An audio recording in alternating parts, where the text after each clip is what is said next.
नासिर जुनैद के हत्या के आरोपियों के हरियाणा पुलिस के साथ में, हरियाणा पुलिस के वरिष्ठ अधिकारियों के साथ में न केवल फोटो दिखते हैं बल्कि करीबी रिश्ते भी दिखते हैं। और अब एक और बड़ा खुलासा हुआ है, जो गाड़ी स्कॉर्पियो गाड़ी इस्तेमाल की गई वो स्कॉर्पियो गाड़ी भी हरियाणा सरकार के नाम पर थी।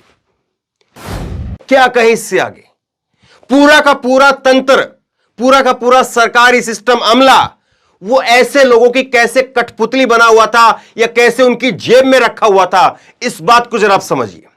ये गाड़ी आप देखिए, ये गाड़ी आपको नजर आ रही है, हरियाणा के नाम पर, हरियाणा जो है वो HR ये रजिस्ट्रेशन है, सफेद रंग की गाड़ी है और HR 70D4177 इसका नंबर है। यह गाड़ी इस्तेमाल की गई है। राजस्थान पुलिस ने इस बात का खुलासा किया है कि गाड़ी अपहरण के अंदर और उस पूरे प्रकरण के अंदर शामिल थी, इसका इस्तेमाल हुआ है। और अब भास्कर की एक खबर जो हाईलाइट की हुई है, इसको आप देखिए। उनकी ब्लोरो के अलावा यह स्कॉर्पियो भी घटना वाली रात भरतपुर और भिवानी के बीच रास्ते में सीसीटीवी में फुटेज में नजर आई है। यह Scorpio number HR 70D4177 Haryana सरकार के जींद जिला परिषद के नाम पर रजिस्टर है। यह चीज जो है वो निकल करके सामने आई है और किस तरह से यह चीजें जो है वो तार तार कर रही है हरियाणा पुलिस की सरकार को, हरियाणा पुलिस को, हरियाणा पुलिस के सिस्टम को, कि कैसे वहां पर चीजें चल रही है। और ये जो कार है ये पहली बार नहीं इस्तेमाल हुई है, ये कार पहले भी इस्तेमाल हुई है। हेडलाइन देखिए आप भास्कर की, जुनैद नासिर हत्याकांड में खुलासा, वारदात में यूज स्कॉर्पियो हरियाणा सरकार के नाम पर, गो तस्करों को पहले भी इससे पीटा गया, जिला परिषद अफसर बोले बेच चुके हैं। अब जो है वो सफाई दी जा रही कि हम तो साहब इसको बेच चुके हैं, लेकिन बेचा तो अभी तक वो उसके नाम पर क्यों नहीं है, यह बड़ा सवाल खड़ा हो गया है। क्योंकि जिसके नाम पर बता रहे हैं उसके नाम पर कहीं कुछ चीजें मिली नहीं है। हैरानी की बात है ना, आपने अपनी गाड़ी वो किसी और को बेच दी तो ऑनलाइन अब उसका नाम क्यों नहीं दिख रहा है। और दूसरी बात यह है, जिसको बेचने की बात कही जा रही है उसका कहीं पर कोई आधार मिला नहीं है।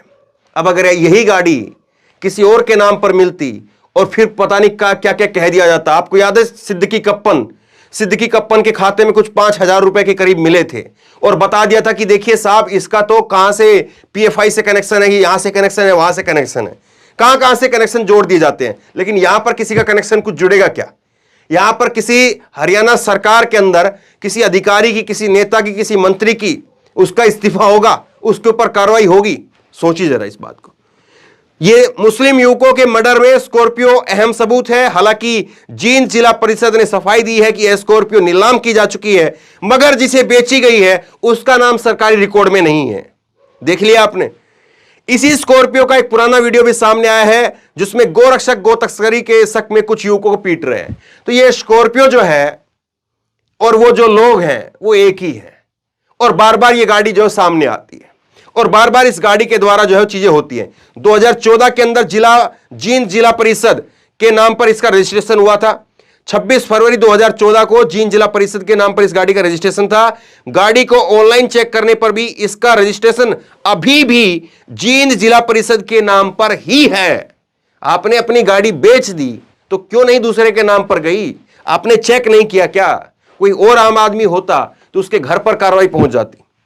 लेकिन देखिए साहब, गोरक्षकों की तरफ से अब देखिए ऐसे में सवाल उठ रहे हैं, इसी जो है स्क्रीनशॉट पे नीचे देखिए आप, ऐसे में सवाल उठ रहे हैं कि कहीं गोरक्षकों को यह स्कॉर्पियो सरकार की तरफ से, भास्कर ने लिखा है इसको, सरकार की तरफ से तो उपलब्ध नहीं कराई गई है। ये सवाल उठ रहे हैं। अब वायरल वीडियो जो है जो निकल करके सामने आ रही है उसमें भी ये गाड़ी है। ये देखिए आप, ये जो लड़के पकड़े गए हैं गोरक्षक अपने आप को कहने वाले, वो उनके पुराने वीडियो जो उनके सोशल मीडिया अकाउंट पर है, फेसबुक वगैरह पर, उन पुराने वीडियो के अंदर जो गाड़ी सामने आ रही है, दिख रही है, उसमें भी यही गाड़ी जो है वो दिख रही है। अब जिला परिषद का पूरा तर्क मैं आपको बताता हूं। ये स्कॉर्पियो को जब्त करने के बाद राजस्थान पुलिस ने इसका ऑनलाइन रिकॉर्ड खंगाला। ऑनलाइन रिकॉर्ड में यह जिला परिषद के नाम पर निकली। राजस्थान पुलिस वहां पहुंची तो उन्होंने कहा, जींद जिला परिषद के अंदर पहुंची तो उन्होंने कहा कि वो इसे नीलाम कर चुके हैं। नीलामी में खरीदने वाले का नाम राजबीर है। और वहां से पुलिस ने जब आगे जांच बढ़ाई तो स्कॉर्पियो का लिंक सालासर ट्रेडर्स के नाम पर जुड़ा है। हालांकि जमीनी स्तर पर ऐसी किसी संस्था के बारे में कोई रिकॉर्ड नहीं मिला।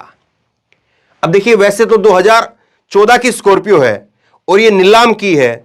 अब ये नीलाम करने के बाद में पहली बात तो ये है कि तुरंत की तुरंत वहां पर कागज कार्रवाई हो जानी चाहिए थी, उसके नाम चढ़ जानी चाहिए थी। लेकिन जिसके नाम पर चढ़ी है उसका कहीं पर कोई अता पता नहीं। तो ये चीजें जो है वो निकल करके सामने आ रही है कि कैसे जो है वो स्कॉर्पियो का इस्तेमाल उस घटनाक्रम में किया गया है। ये चीजें जो है निकल करके सामने आ रही है। अब जरा सोचिए आप, अगर ये स्कॉर्पियो गाड़ी, इसके ऊपर हो सकता है कि वहां पर हरियाणा सरकार का हो सकता है कि कोई स्टिकर भी लगा रखा हो सकता है कि बीजेपी का कोई झंडा लगा रखा हो, और वहां पर जो है वो नंबर जो है निकल करके सामने आ रहा है। और ये नंबर में अभी भी ऑनलाइन के अंदर ये जींद जिला परिषद के नाम पर रजिस्टर है। तो कहीं से ये जो लड़के हैं, ये जो अपराधी हैं, ये जो गैंग चलाने वाले हैं, ये किसी को अपनी गाड़ी के अंदर डाल करके किडनैप करके अगर लेकर के जाते हैं, कोई पुलिस कहीं पर रुकवाती भी है, कोई दूसरे शहर की, कोई दूसरे जिले की जो इनको पहचानती नहीं हो, और वहां पर ये ना रोकते हुए अपनी इस गाड़ी का रसूख का इस्तेमाल करते हुए उसको बैरिकेड को तोड़ते हुए चले जाते हैं, और फिर पुलिस उन नंबर के आधार पर चेक करती है। नंबर के आधार पर चेक करेगी तो पता चलेगा कि साहब ये तो सरकारी गाड़ी है, तो मामला वहीं पर खत्म हो जाएगा। सोचिए कितनी गंभीर बात है ये, कि सरकारी गाड़ी का जो है वो इस्तेमाल किया जा रहा था। और सरकारी गाड़ी, और वैसे भी स्कॉर्पियो और फॉर्च्यूनर, पुलिस वाले वैसे ही उनसे डरते हैं कि हो ना हो ये स्कॉर्पियो है, फॉर्च्यूनर है, ये किसी न किसी नेता मंत्री की या किसी बड़े आदमी की पाएगी। वो गाड़ी, छोटी गाड़ी को रोकेंगे, कोई ऑल्टो को, कोई मारुति को, कोई छोटी गाड़ी होगी उसको रोकेंगे कि चलिए सीट बेल्ट नहीं लगाई तो लाओ इतना रुपए। ये देखने में आता है। तो खैर, इतनी बड़ी घटना, और हालांकि मैं अभी भी इस बात में कहता हूं कि राजस्थान पुलिस की जो जांच है वो थोड़ी स्लो चल रही है, क्योंकि करीब 10 दिन के करीब हो चुका है और अभी तक जो है वो मोनू मानेसर और तमाम जो मेन आरोपी बताए जाते हैं वो अभी तक क्यों आखिरकार फरार है। लेकिन एक बड़ा सुराग जो है वो हाथ लगा है, बड़ा खुलासा हुआ है। लोगों तक आप पहुंचाइए इस वीडियो को। आप किस तरह से देखते हैं, इस खबर को आप किस तरह से देखते हैं, आपकी राय क्या है, नीचे कमेंट बॉक्स में लिख करके मुझे जरूर बताइए। और इसी तरह तमाम खबरों के लिए ऑनलाइन न्यूज इंडेक्स सब्सक्राइब कीजिए, साथ में जो बेल आइकन है घंटी उसको जरूर दबाइए, ताकि जैसे कोई खबर अपलोड करें उसकी नोटिफिकेशन सीधे सबसे पहले आपको मिल सके। धन्यवाद। इस खबर को अभी लाइक करें, शेयर करें, अभी चैनल को सब्सक्राइब करें और घंटी जरूर दबाएं।